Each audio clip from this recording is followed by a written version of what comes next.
ఈ భూమి మీద మనము దేన్ని నమ్మలేము, దేన్ని విశ్వసించలేము. విశేషంగా ఈ చివరి దినాలలో ఇంకా దేన్ని నమ్మకుండా అయిపోయింది. మనం విశ్వసించగలిగింది ఏదైనా ఉంది అని అంటే అది దేవుడు ఒక్కడే. నీ స్వబుద్ధిని ఆధారం చేసుకున్నాక నీ పూర్ణ హృదయంతో యెహోవా యందు నమ్మిక ఉంచుము. నీ ప్రవర్తన అంతటి యందు ఆయన అధికారంలో ఒప్పుకొనుము. అప్పుడు ఆయన నీ త్రోవలను సరళం చేయి.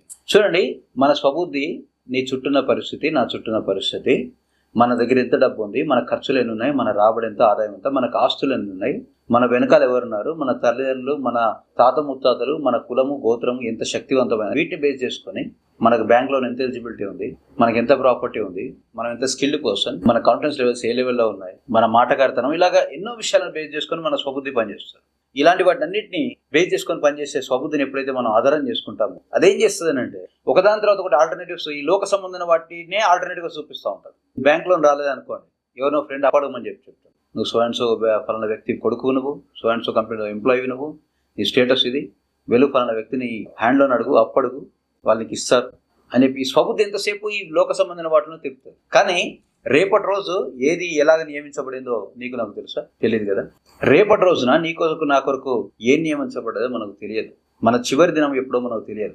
మనము ఎంతసేపు ఈ లోక సంబంధమైన వాటిని ఆధారం చేసుకొని పనిచేసే స్వబుద్ధిని ఆధారం చేసుకోకూడదు. వాక్యం మనకు సెలవిస్తుంది ఇదే, మన స్వబుద్ధిని ఆధారం చేసుకోవాలి. ఆ స్వబుద్ధి ఎప్పుడు కూడా దేవుని ఆధారం చేసుకోదు, కానీ తన కంటి ముందుండే, తన చెవికి వినబడే, తనకు ఆధారమైన వాటిని బేస్ చేసుకొని మాత్రమే పనిచేస్తుంది. కానీ ఎప్పుడైతే మనం దేవుని ఆధారం చేసుకుంటామో మనకు కలిగే మహాద్భుతమైన భాగ్యం ఏంటి? నేను మీకు ఆజ్ఞాపించిన దానంతటిని బట్టి మీరు వారికి చేయనట్లు యెహోవా నీ చేతికి వారిని అప్పగించును. ఇక్కడ వారిని అంటే నీ పరిస్థితులు కావచ్చు, నీ శత్రువులు కావచ్చు, నీ ఆశలు కావచ్చు, నీ అవసరాలు కావచ్చు, వాట్ ఎవర్ ఇట్ ఈస్, వారిని అప్పగించును. నిబ్బరము కలిగి ధైర్యంగా ఉండుడి, భయపడకుడి, వారిని చూసి దిగులు పడకుడి. నీ అవసరాలు కానీ, నీ అప్పులు కానీ, నీ సమస్యలు కానీ, నీ ఆత్మీయ జీవితం కానీ, నీలో ఉన్న ఒక అలవాటు కానివ్వండి, ఏదైనా సరే నువ్వు హ్యాండిల్ చేయగలిగిన దానికంటే పెద్ద మొత్తంలో ఉంటుంది, దాన్ని చూసి భయపడకు. వారిని చూచి దిగులు పడకుడి, నీతో కూడా వచ్చువాడు నీ దేవుడైన యెహోవాయే, ఆయన నిన్ను విడవడు, నిన్నెన్నడూ ఎడబాయడు.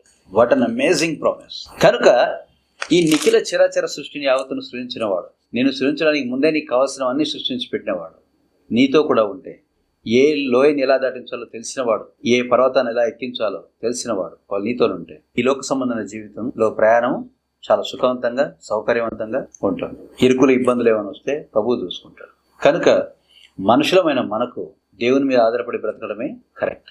ఆయన యందు విశ్వాసం ఉంచి మన త్రోవలని ఆయనకు అప్పగించడమే కరెక్ట్.